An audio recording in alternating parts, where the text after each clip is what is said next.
औज़ु बिल्लाहि मिनश शैतानिर रजीम बिस्मिल्लाहिर्रहमानिर्रहीम। तमाम सुनने वाले नाज़रीन को मेरा सलाम, अस्सलाम वालेकुम। नाज़रीन, इस वीडियो में बीबी फ़ातिमा की फ़जीलत का एक वाक़या बयान करना चाहती हूँ कि जिनके बेटों के लिए अल्लाह ने जन्नत से कपड़े भेजे।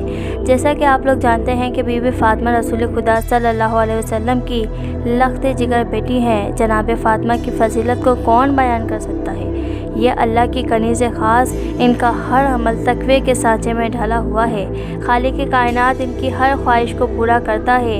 अगर ख्वाहिश जन्नत के ताम और मेवों की हुई तो रिज़वान जन्नत ने ला कर पेश किए। ऐसा ही एक वाक़या आपकी खिदमत में पेश करती हूँ कि एक मरतबा ईद के मौके पर हज़रत हसन और हज़रत हुसैन ने अपनी माँ जनाब फ़ातिमा ज़हरा से अर्ज़ किया, माँ, सुबह ईद है, मदीने के बच्चे नए नए कपड़े पहनकर ईदगाह जाएंगे। हमारे पास फटे पुराने कपड़े हैं, हमको भी नए जोड़े मंगवा दीजिए। माँ ने बच्चों की तमन्ना को सुना, अपनी हालत पर नज़र की। जिस माँ की चादर में पौधन लगे हों वो फ़ौरन बच्चों की आरज़ू कैसे पूरी कर सकती है। खुदा पर भरोसा किया और अल्लाह से दुआ की और बच्चों को बहलाने के लिए कह दिया कि बच्चों सो जाओ, तुम्हारे कपड़े दर्जी के घर हैं, सुबह को ला देगा। हज़रत खदीजा के मुंह से निकले हुए अल्फाज सुनकर बच्चों को यकीन हो गया।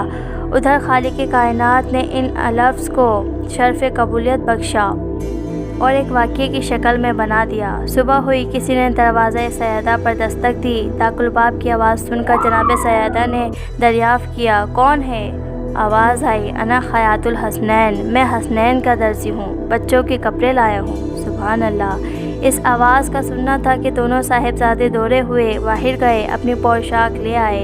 इधर जनाब सैयदा ने खालिक की बारगाह में सजदा शुक्र किया कि उसने अपनी कनीज़ ख़ास के लफ्ज़ों को अमली जामा पहनाया। तो नाज़रीन, इस तरह से अल्लाह ने अपनी कनीज़ ख़ास की दुआ को कबूल किया। अगर आपको हमारी ये वीडियो पसंद आई है तो लाइक कीजिए और हमारे इस चैनल को सब्सक्राइब कीजिए। बहुत शुक्रिया आपका।